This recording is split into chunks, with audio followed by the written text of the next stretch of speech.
Vamos a abrir nuestra Biblia en la segunda carta del apóstol Pedro y en el capítulo 1. El domingo pasado estuvimos hablando de las cosas que pertenecen a la vida y a la piedad. Y en esta mañana vamos a hablar sobre el crecimiento espiritual, que tiene que ver con esa vida, con la piedad que está mencionando el apóstol Pedro. El apóstol Pedro está escribiendo esta segunda carta a la iglesia en el exilio y les ha exhortado para que ellos permanezcan y no se vuelvan atrás. Por eso el versículo 3 dice: como todas las cosas pertenecen a la vida y a la piedad, la cual nos han sido dadas por su divino poder mediante el conocimiento de aquel que nos llamó por su gloria y excelencia. Y en el versículo 4 dice: por medio de las cuales nos ha dado preciosas y grandísimas promesas, de que llegaseis a ser participantes de la naturaleza divina, habiendo huido de la corrupción que hay en el mundo por causa de la concupiscencia.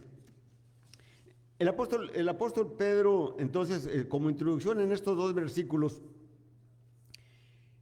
nos está hablando de los motivos de cada uno de nosotros como cristianos para obrar como tales.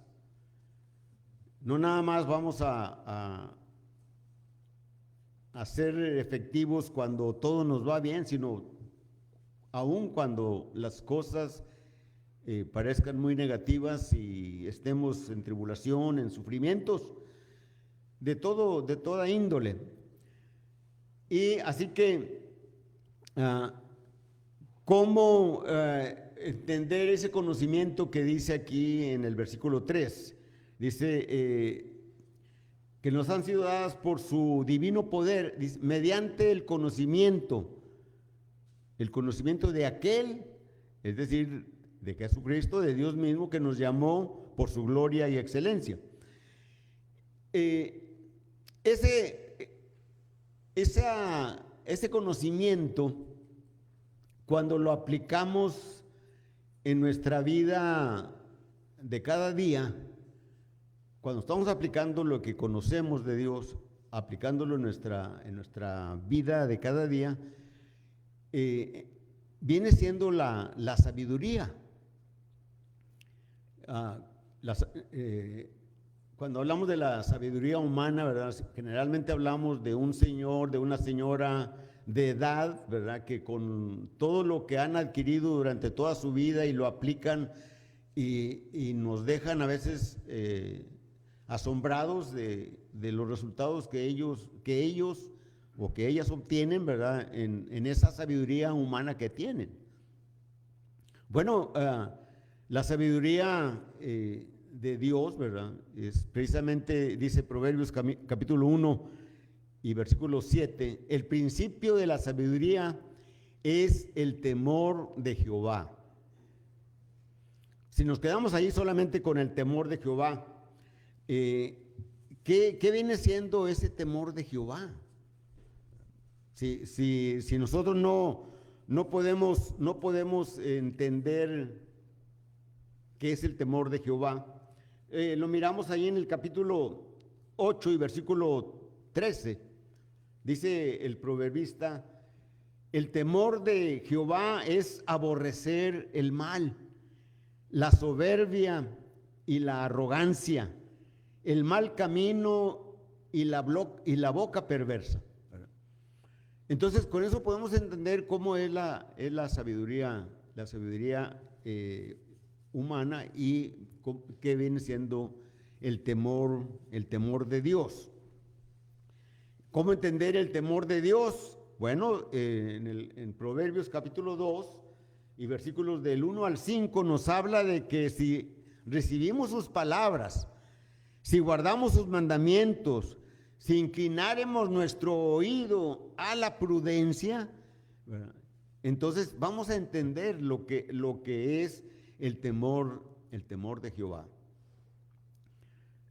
Esa prudencia viene siendo el poder discernir, el poder distinguir entre lo que es bueno y lo que es malo. Así que el apóstol Pedro les está diciendo a los cristianos allá en aquellos años, hace como 2000 años casi, pero indirectamente nos está diciendo esto a nosotros, ¿verdad? Fuimos llamados mediante ese conocimiento, ¿verdad?, por su gloria y excelencia, ¿verdad? Es decir, por el poder de Dios y ese amor que Él tiene para con sus redimidos o escogidos, ¿verdad? Entonces, pasamos ahora entonces a nuestro tema, que es el crecimiento espiritual. Dice en el versículo 5, ¿verdad? Vosotros también, ¿verdad?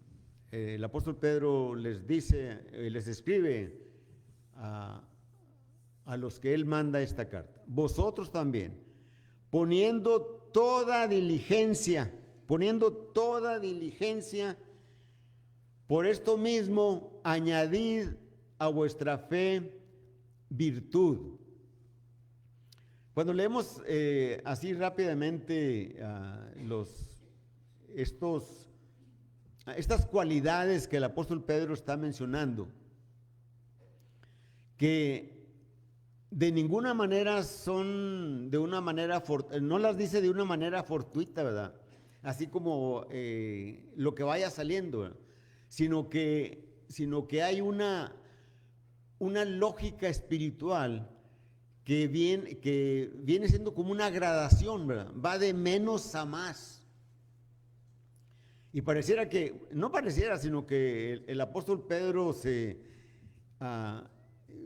siendo enseñado por nuestro Señor Jesucristo, ¿verdad?, cuando el Señor Jesucristo enseñó las características que debe de reunir o que debe de tener o que debemos de tener todos los cristianos, que son las 8 bienaventuranzas que están en Mateo capítulo 5, desde el versículo 3 hasta el versículo 12. ¿Verdad?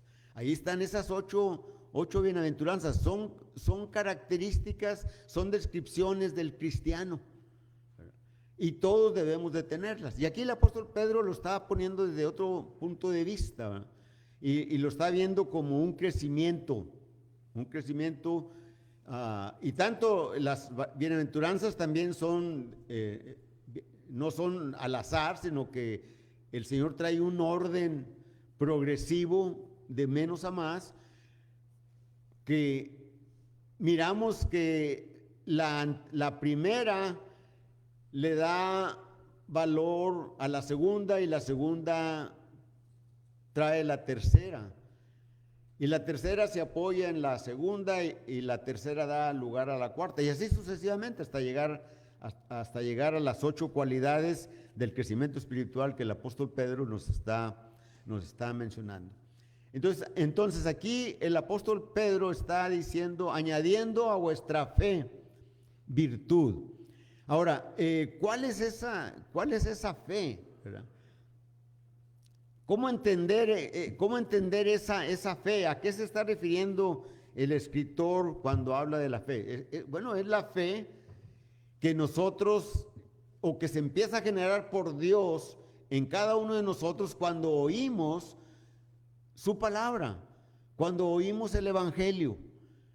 Romanos 10:17 dice, la fe viene por el oír, y el oír de la palabra de Dios. Y el escritor a los Hebreos nos dice, es pues la fe, Hebreos capítulo 11, versículo 1 y versículo 6, es pues la fe la certeza de lo que se espera, la convicción de lo que no se ve. porque es necesario que el que se acerca a Dios crea que le hay y que es galardonador de los que le buscan. Y nosotros buscamos a Dios. Nosotros creemos que tenemos un lugar en el cielo. El Señor Jesucristo lo mencionó: voy a preparar un lugar para vosotros. Evangelio de Juan, capítulo 14, versículos del 1 al 3, ¿verdad? Y Él les dice, los apóstoles en ese momento están tristes, no están quizás gozando lo que deberían de gozar por lo que el Señor les está diciendo. Por eso les dice en el versículo 1 del capítulo 14: no se turbe vuestro corazón. ¿Creéis en Dios? Creed también en mí. En la casa de mi Padre muchas moradas hay. Si así no fuera, yo os lo hubiera dicho. Dice: voy pues a preparar lugar. Y si me fuere y viniere por ustedes, los llevaré a un lugar para que estén conmigo por el resto de la eternidad. Bueno, esa es la fe. Esa es la certeza que tenemos nosotros.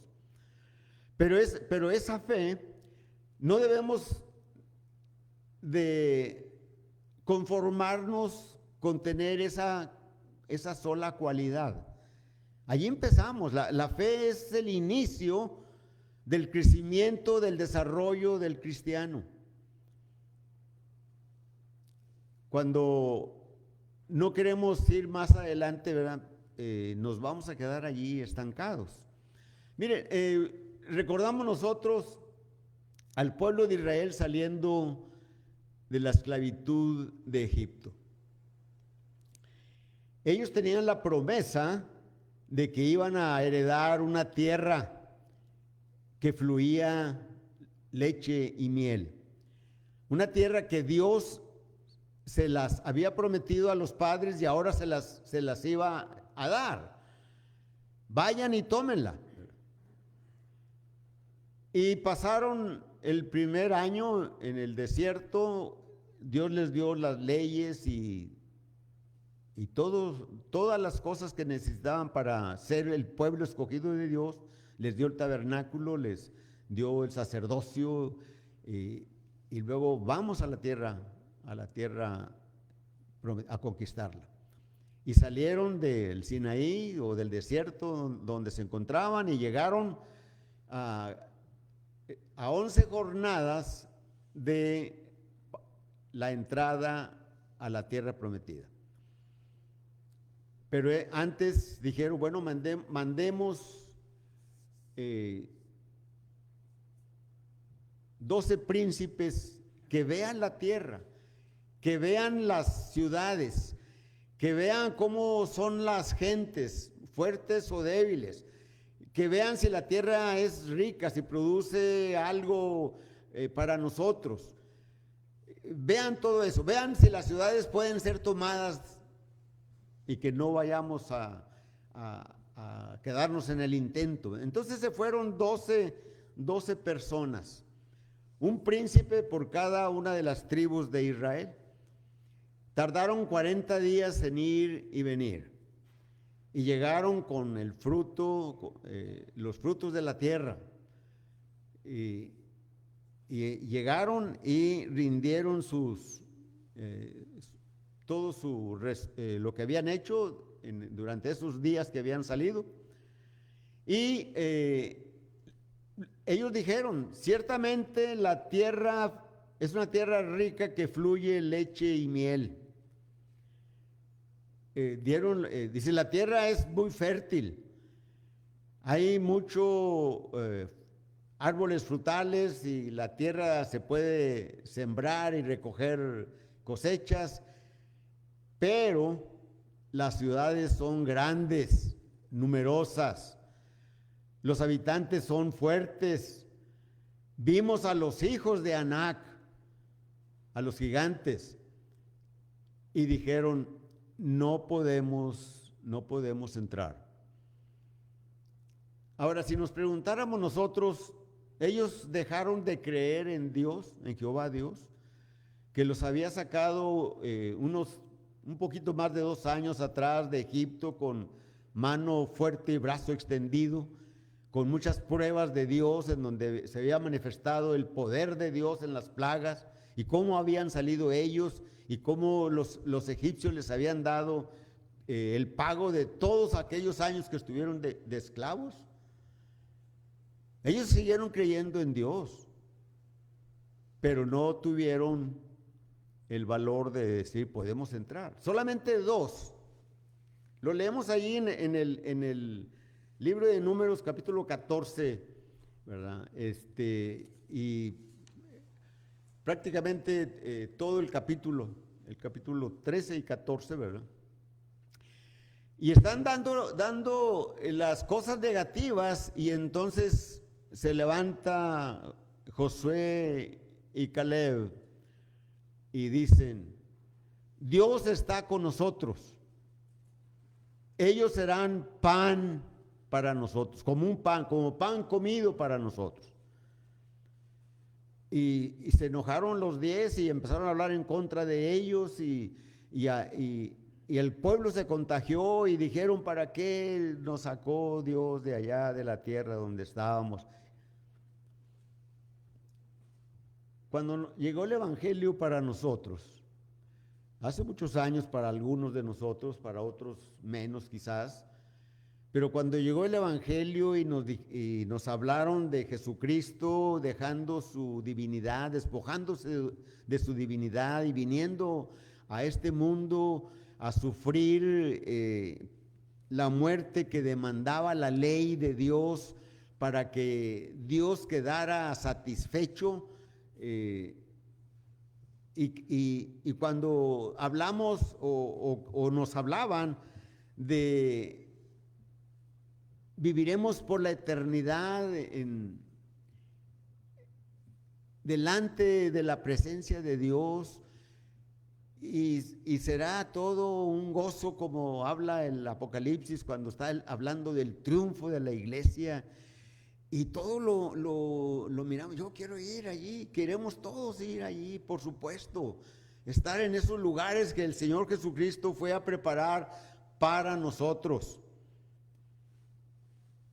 Pero cuando en la vida cristiana empiezan a llegar los problemas, llegan las enfermedades, llega la muerte de seres que amamos, de tanto familiares como hermanos de la iglesia, como amigos nuestros, como conocidos, cuando llegan los problemas en la familia entre el esposo y la esposa, entre los hijos con los padres, cuando llegan los problemas de accidente, que de pronto el padre de familia se ve imposibilitado de ir y trabajar para traer todo lo que necesita el hogar. Cuando llegan todas esas cosas, miramos los gigantes y decimos, no puedo yo seguir con esto, no voy a poderlo hacer, me va a faltar o me falta. ¿Cómo voy a suplir las necesidades económicas de mis hijos, de mi esposa, de mi esposo, de toda la familia? Y miramos que todo eso es como una ciudad amurallada y que no podemos penetrarla y conquistarla. Eso es lo que estaban mencionando el pueblo de Israel. Pero, en resumidas cuentas, la vida del cristiano, ¿qué es? Hablando con una hermana, me decía, tenemos que aceptar todo. Pues sabemos que un día vamos a terminar nuestro peregrinar en este mundo. No sabemos cómo, no sabemos si de enfermedad, de accidente, de lo que buenamente sea, pero vamos a terminar. ¿Y qué es nuestra responsabilidad? Nuestra responsabilidad es prepararnos. La vida del cristiano es la preparación para aquel día. Y nuestro Señor, el Espíritu Santo más bien, inspirando al apóstol Pablo, ¿verdad? Menciona a él que Dios no nos va a dejar más allá de lo que nosotros podamos soportar. Con la prueba también dará la salida. Tendremos paz en Dios. Dice nuestro Señor Jesucristo, escribe Juan, el Señor Jesucristo diciendo, mi paz os dejo, mi paz os doy. No como el mundo la da, sino que la paz de Jesucristo es una paz que nos hace fortalecer la vida, esa, la que dice en el versículo 3 de nuestra lección, como todas las cosas que pertenecen a la vida. ¿A cuál vida? A la vida interior del alma que se origina en Dios. Entonces, tenemos que ser fuertes, tenemos que saber conquistar esas ciudades amuralladas, vencer esos gigantes y recoger los frutos espirituales. Pero para esto necesitamos que nuestra fe sea fuerte. Y por eso el apóstol Pedro dice, añádele virtud, añadiendo a vuestra fe virtud. Y decimos, bueno, ¿y qué es virtud? Bueno, si habláramos de la virtud de Dios, es el poder de Dios. Pero si hablamos de la virtud del hombre, es la fuerza que nosotros tenemos y la determinación para seguir adelante, para no acobardarnos, para no caer, sino para que sea un acicate la prueba y seguir con fe. Que nos duele, que lloramos. Bueno, lo vamos a hacer, pero recordemos, nuestra vida es la preparación para aquel día en que Dios nos llame. La virtud es el coraje que tuvo Josué y Caleb, ese valor que les dijo, Dios está con nosotros, Jehová está con nosotros. El apóstol Pablo escribe en Filipenses 4:13, todo lo puedo en Cristo que me fortalece. ¿Cómo me voy a fortalecer en Cristo? Hay que ir a la palabra, hermano. Hay que leer las escrituras, hay que entender. Por esto mismo dice el apóstol Pedro, añadiendo a vuestra fe virtud. Y a ese valor, a esa fuerza de esa vida interior de nosotros, añadámosle conocimiento. Conocimiento. ¿Cuál es ese conocimiento? Es el conocimiento de Dios.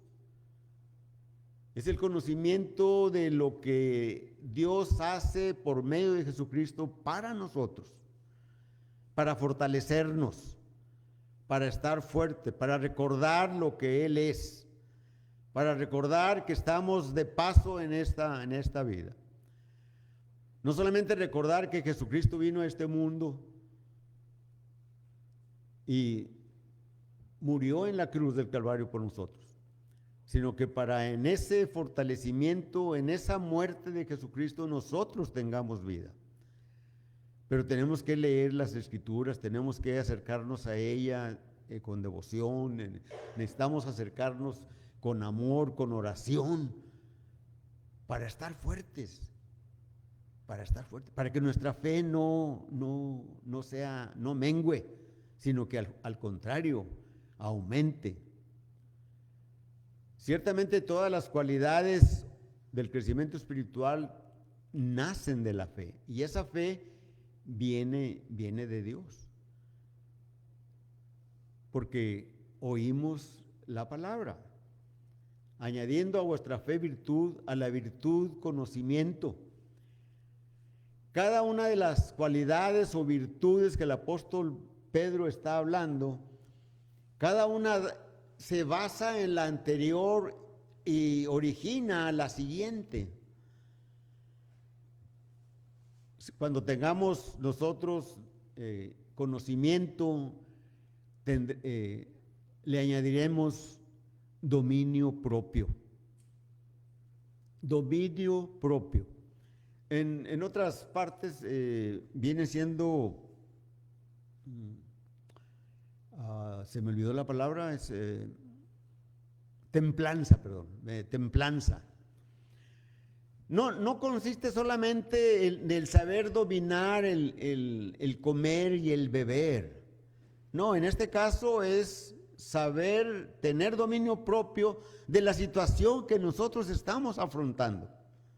Saber que Dios está con nosotros y que podemos seguir adelante.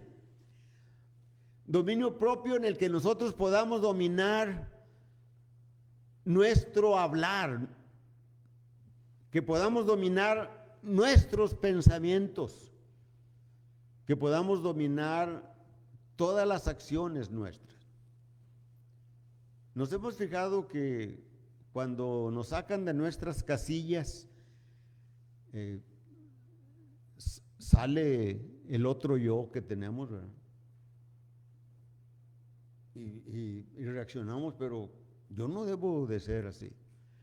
Debemos de tener dominio propio en todo, en las tentaciones, en los pensamientos. Y todo eso viene por el conocimiento de la palabra de Dios. El apóstol Pablo, recordemos nosotros cómo exhortó a la iglesia en Roma, lo leemos ahí en el capítulo 12, versículos 1 y 2. Así que, hermanos, os ruego por las misericordias de Dios que presentéis vuestros cuerpos en sacrificio vivo, santo, agradable a Dios, que es vuestro culto racional. No os conforméis a este siglo, sino transformaos por medio de la renovación de vuestro entendimiento, y para saber cuál es la buena voluntad de Dios, agradable y perfecta. Al dominio propio, añadámosle la paciencia. Esa paciencia que podemos tener cuando no solamente en las cosas problemáticas y esperar pacientemente a que las cosas se calmen. No solamente eso, sino la paciencia para cuando hablamos del evangelio a alguien que nos desprecia, seguir teniendo paciencia para seguirles hablando de todas aquellas cosas de las cuales nosotros participamos. Cuando nos reunimos como iglesia, nuestro hermano decía, participamos de la mesa del Señor, participamos del pan y del jugo de la vid, ¿verdad? Participamos del pan recordando el cuerpo de Jesucristo que murió en lugar nuestro, y participamos del jugo de la vid recordando la sangre que derramó Jesucristo para pagar nuestras culpas, para rescatarnos, y tener esa paciencia con aquellos que amamos. A esa paciencia añádele piedad. Esa piedad que sentimos, no solamente esa piedad humana, ¿verdad? Cuando miramos a una persona, y cuando es un niño mucho más, ¿verdad? Cuando lo vemos en el frío o en el calor o en la lluvia y descalzo y con frío y pidiendo de comer y pues a veces damos aquello que podemos dar, que está a nuestro alcance, pero no se está refiriendo a esa piedad. Bueno, simplemente debemos de ser piadosos. Se está hablando más que nada de la creencia, de creer en Dios, la piedad que tuvo Dios para con nosotros. Segunda de Pedro, capítulo 3 y versículo 9 y 10, 9 principalmente, ¿verdad? Cuando está hablando de a los que les escribe Pedro, ¿verdad? Le habían reclamado, pues el Señor no viene, todas las cosas siguen igual, y como que querían tomarlo como pretexto, como base para dejar la iglesia, salirse del reino de los cielos. Y el apóstol Pedro les dice: el Señor no retarda su promesa como algunos lo tienen por tardanza, sino que es paciente para con vosotros, no queriendo que ninguno perezca, sino que todos procedan al arrepentimiento. Porque ahí está viendo la paciencia y la piedad por la iglesia. Y miramos cómo va aumentando en forma de gradación, ¿verdad? Aumentando, dice, el afecto fraternal. A la piedad añádele afecto fraternal. El afecto fraternal no solamente es cuando estamos contentos y gozosos, ¿verdad? Por las cosas que participamos, ¿verdad? Sino también en ese afecto fraternal es cuando hay el sufrimiento en nuestros hermanos, en los vecinos, en los amigos que estimamos, que amamos, ¿verdad? Dice el apóstol Pablo, escribiendo a los romanos, no recuerdo ahorita el capítulo y la cita, pero dice: gozaos con los que se gozan, llorad con los que lloran. El afecto fraternal es no solamente en ese gozo, en ese sentimiento en el que nos vemos envueltos con aquellos. Todo tiene que ver siempre con Dios, con la salvación de todos y cada uno de nosotros y de aquellos que nos rodean, de aquellos que están lejos, de aquellos que no quieren saber o que no quieren entender que hay que buscar a Dios, hay que acercarse, hay que confesarle, hay que arrepentirnos, hay que arrepentirse, hay que obedecer lo que el Señor Jesucristo dice: el que creyere y fuere bautizado será salvo.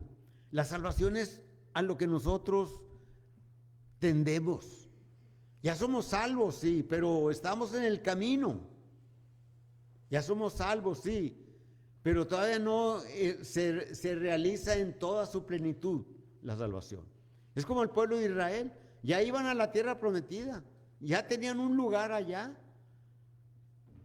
pero en el camino flaquearon y no entraron a la tierra prometida. Nosotros, ¿verdad?,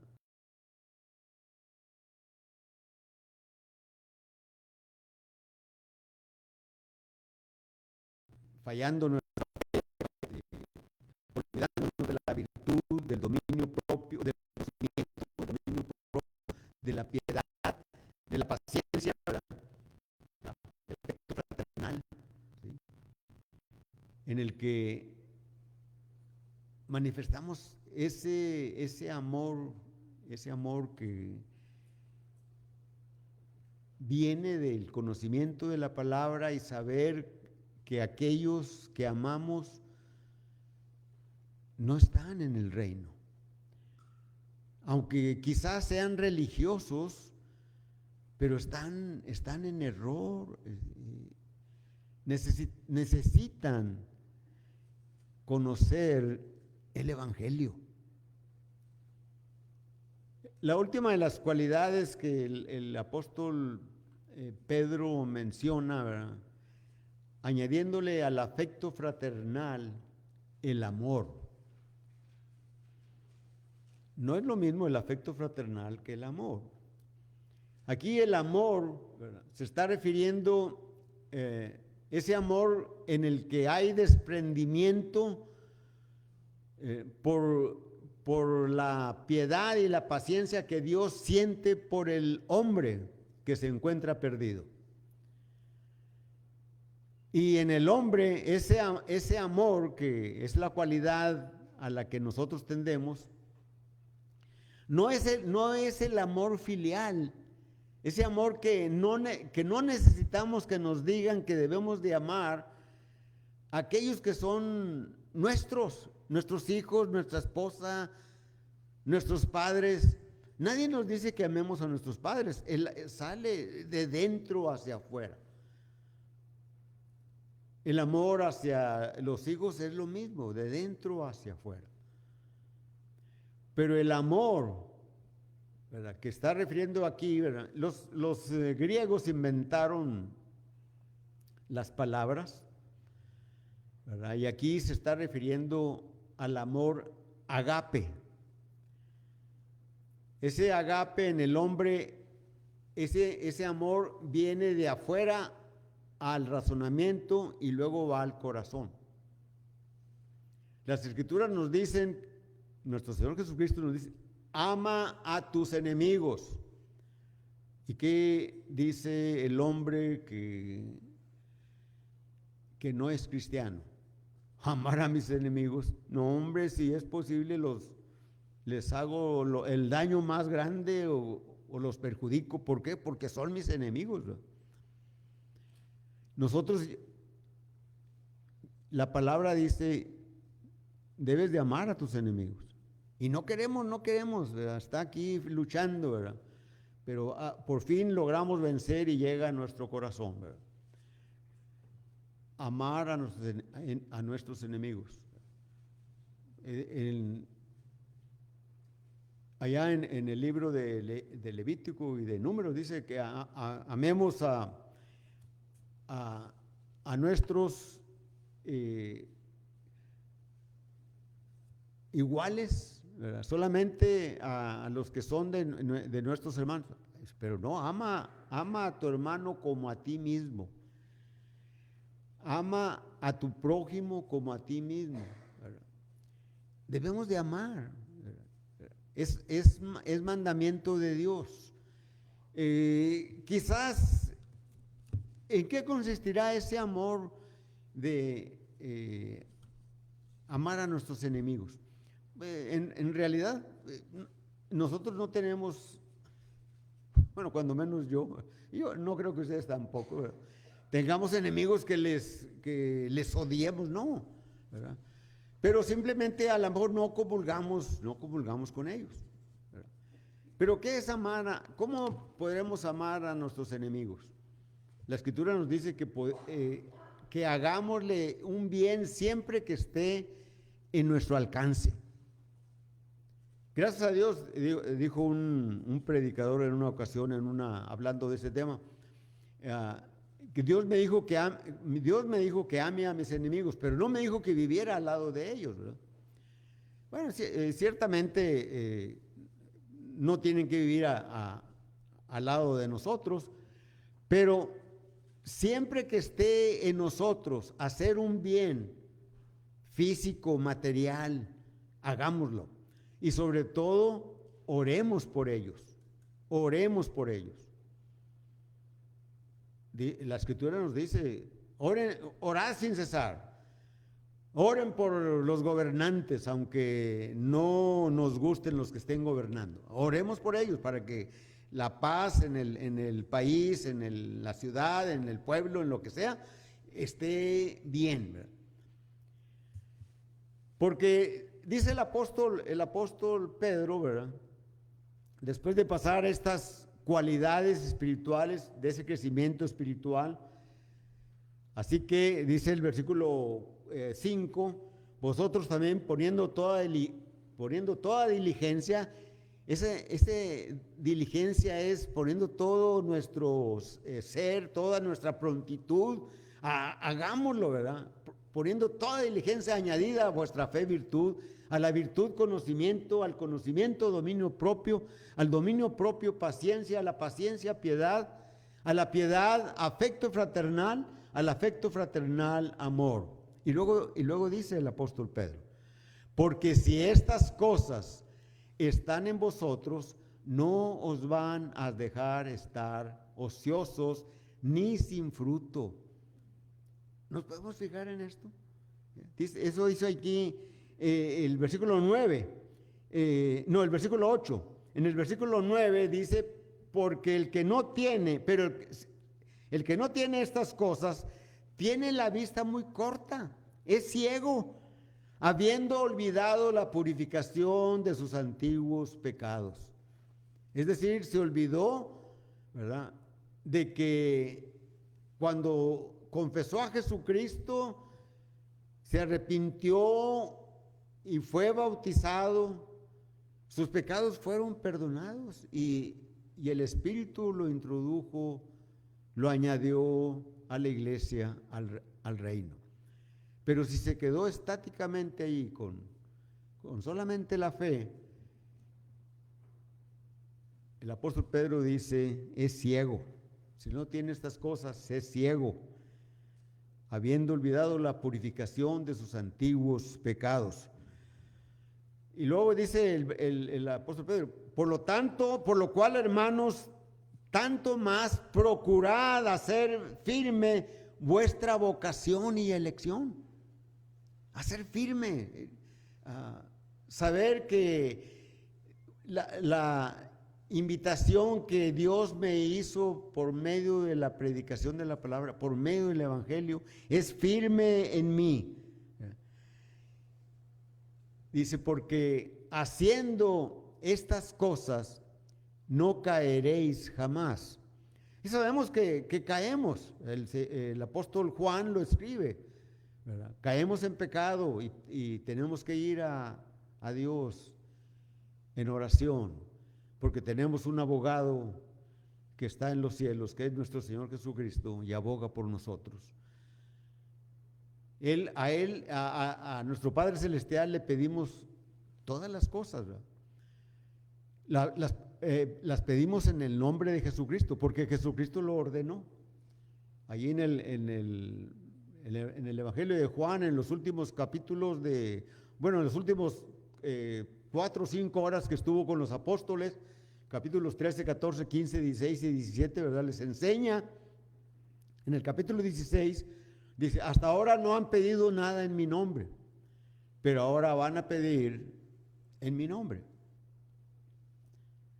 para que Dios la escuche y Dios otorgue, para que Dios dé. Ahora, sabemos que por nuestro egoísmo, ¿verdad?, pedimos a veces cosas que no necesitamos, como lo dice Santiago, ¿verdad?, el hermano del Señor, ¿verdad? Ardéis de envidia y no tenéis porque no pides, y cuando pides mal. Santiago 4, versículo del 1 al 4, ¿verdad? Porque pides para satisfacer tus propios deleites y para todas las cosas materiales. Todas las cosas que pidamos deben de estar de acuerdo a la voluntad de Dios, a la palabra de Dios. Dios no prometió riquezas ni nada, pero Dios prometió la vida eterna. Tenemos la vida eterna, tenemos esa promesa de participar de la naturaleza divina que dijo aquí en el versículo 4, para que llegaseis a participar de la naturaleza divina, ¿verdad?, después de haber huido de la corrupción que hay en el mundo a causa de la concupiscencia. La concupiscencia es el deseo inmedido de las cosas terrenales, de los goces sensuales, de las cosas materiales, ¿verdad? Esa viene siendo la concupiscencia, ¿verdad? Y huimos de ella. Y gracias a Dios aquí estamos. Por eso dice el apóstol Pedro, para conclusión, el versículo 12, por esto yo no dejaré de recordaros estas cosas, aunque vosotros las sepáis y estéis confirmados en la verdad presente. Así que, ¿cómo es nuestro crecimiento espiritual? A veces no podemos pasar del dominio propio. Nos quedamos allí, no podemos, pero debemos de seguir adelante. Debemos de tener esa paciencia, esa piedad, ese afecto fraternal. Ciertamente surge esporádicamente quizás esas cualidades, pero no en su totalidad como debe de ser en nosotros. Pero vamos a la perfección, vamos preparándonos para ello. Así que si tú quieres ser partícipe de la naturaleza divina, la predicación, la exposición de la palabra es la invitación que Dios te hace. Si te has apartado, si te apartaste, pero has regresado, pide que oremos por ti. Para aquellos amigos, familiares nuestros que están o que vayan a oír esto, si no ahorita, más después, porque quedará allí en las redes sociales, la palabra de Dios te invita a que recapacites en tu vida que llevas. Aunque seas muy religioso, aunque seas la mejor persona del mundo. Recuerda a Cornelio, era una muy buena persona, honesto, íntegro, cumplidor de su trabajo, daba limosnas, hacía oración a Dios, pero no era salvo. Y Dios envió a alguien que le llevase el evangelio. Se le fue llevado el evangelio, lo escuchó, lo oyó, y él y su casa, sus amigos, sus soldados, sus esclavos, algunos de ellos se convirtieron al Señor, se bautizaron. Pedro dice, les dice a sus 6 hermanos judíos, miembros de la iglesia que iban con él: ¿puede alguno de ustedes impedir el agua para que estos sean bautizados? Así que aquí atrás hay agua, ahí está el bautisterio. La invitación es la palabra de Dios, pero cantaremos un himno. Cantaremos el himno 84. ¿Soy yo soldado de Jesús? Es el título de este himno. Es una pregunta. ¿Soy yo soldado de Jesús? ¿O solamente soy alguien que va ahí detrás del ejército? ¿Soy yo soldado de Jesús? Soy yo soldado de la cruz y siervo del